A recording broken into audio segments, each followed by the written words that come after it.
ये फंस गया CM.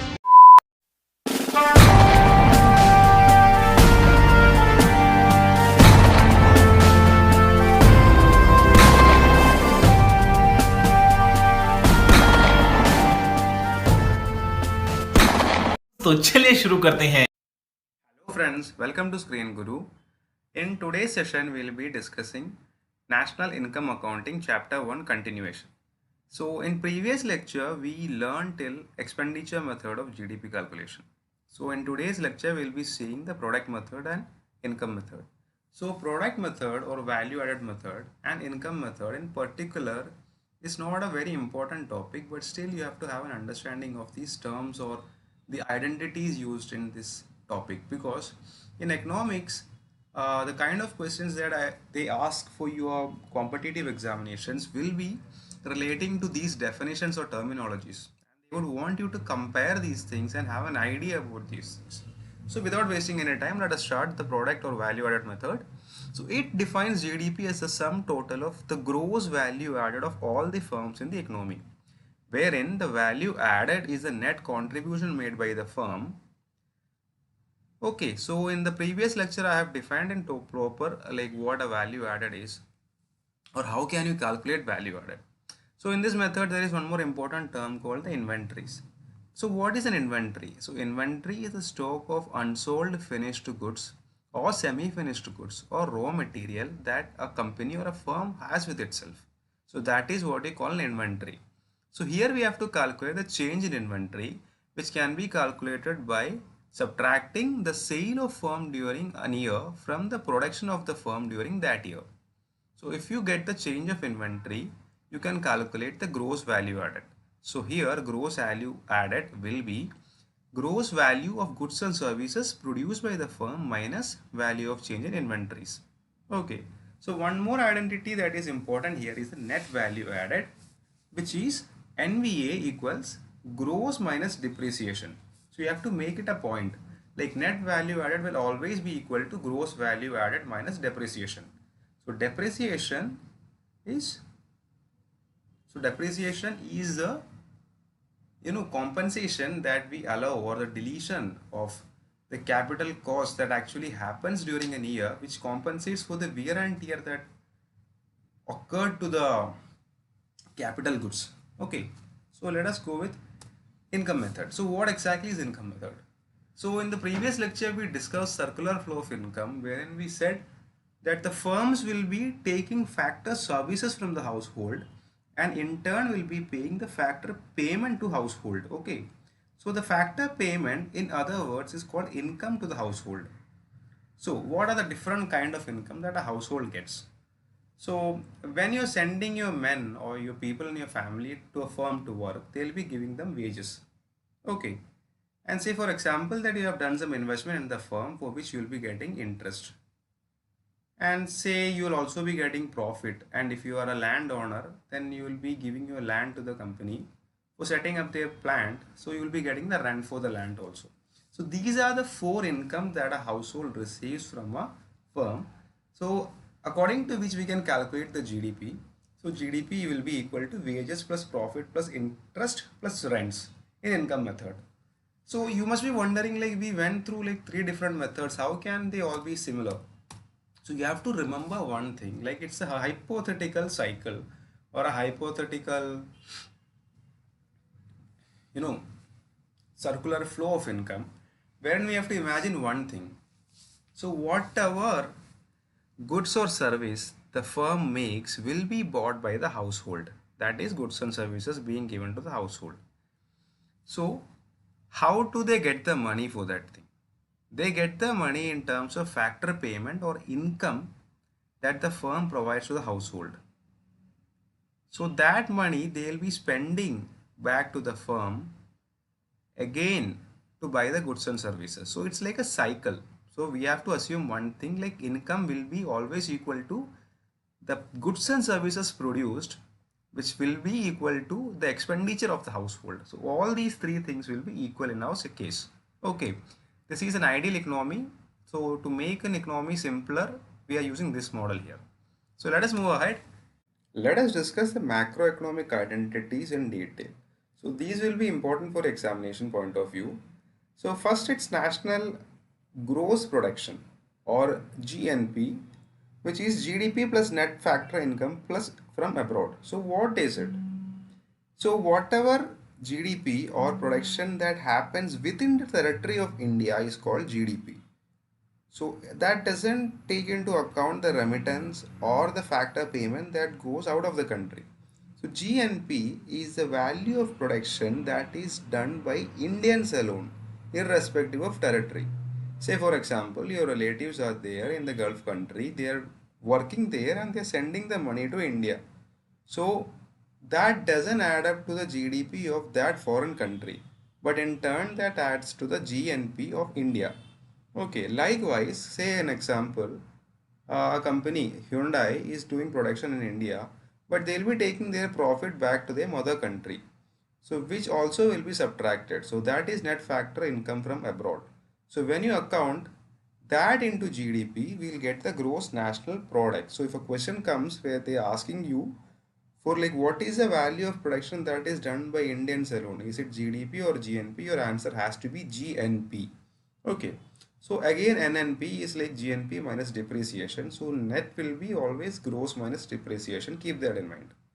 Next important topic is net payment at factor cost. So that is what we call as our national income in particular. So in India, when we are saying we are calculating national income, we will be calculating NNP at factor cost. So what is NNP at factor cost or national income?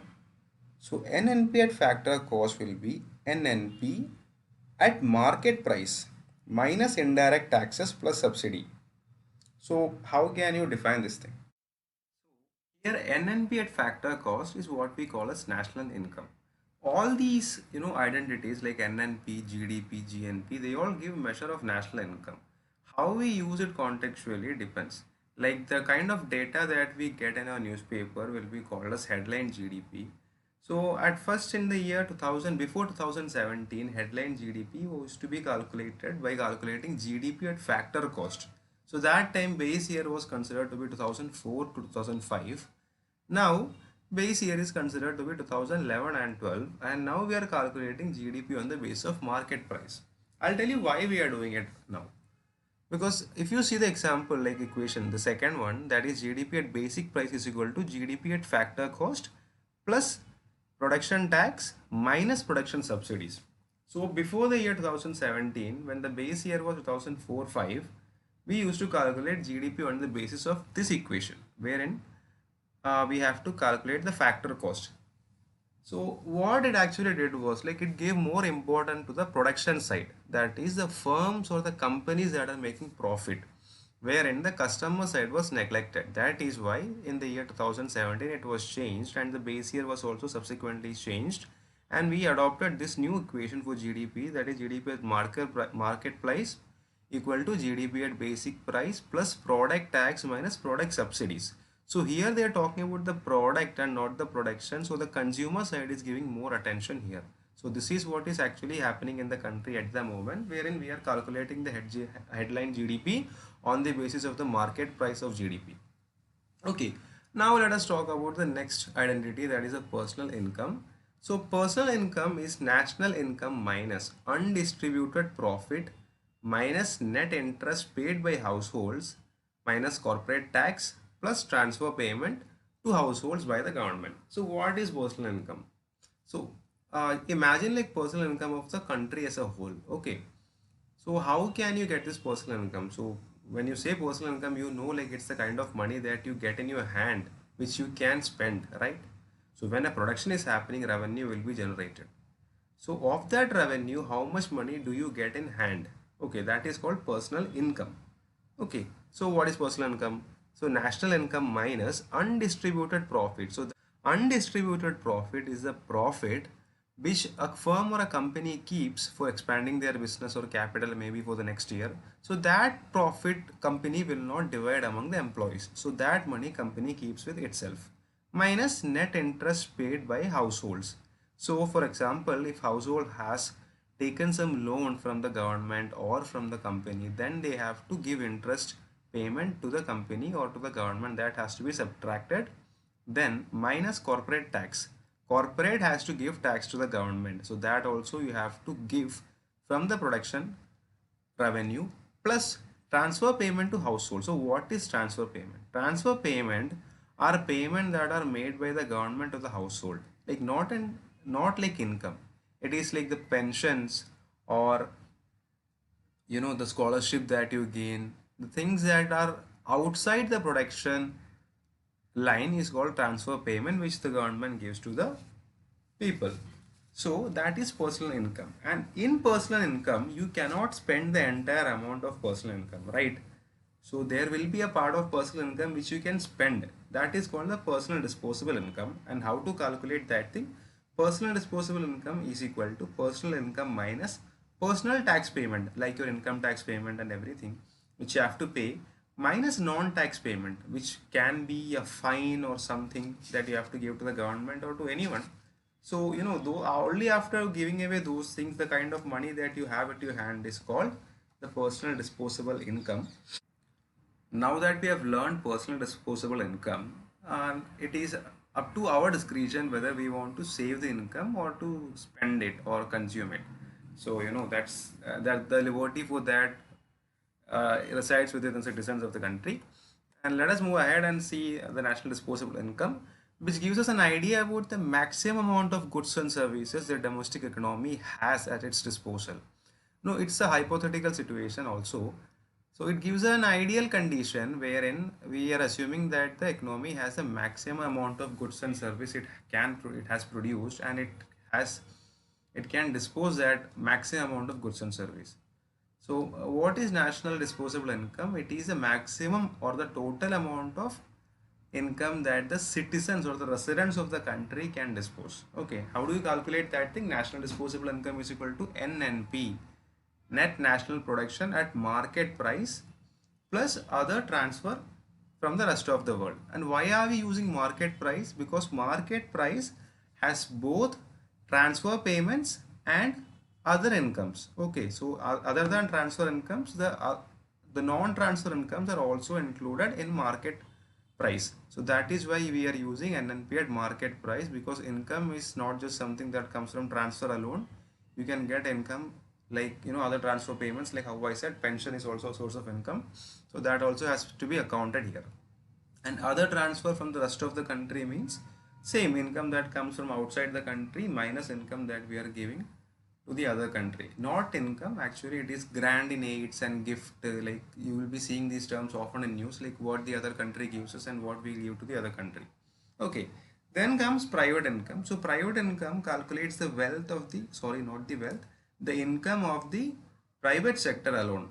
Okay, so how we calculated personal income, same factors we will be interchangeably using, but here the entity will be a private entity or a private firm or a private sector, and will not be considering public or general people in consideration. So friends, that brings us to the end of today's lecture, and in the coming lectures we will be discussing the remaining topics from this chapter, and we'll try to wind it up in one single chapter or single lecture, and we'll be discussing some mock tests in the coming lectures. So stay tuned for more, because like we'll be discussing really exciting topics which are really important for examination in the last section. Thank you and have a nice day.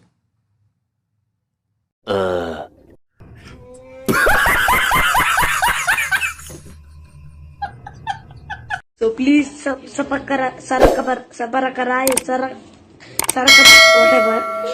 Please I want to reach 1 million.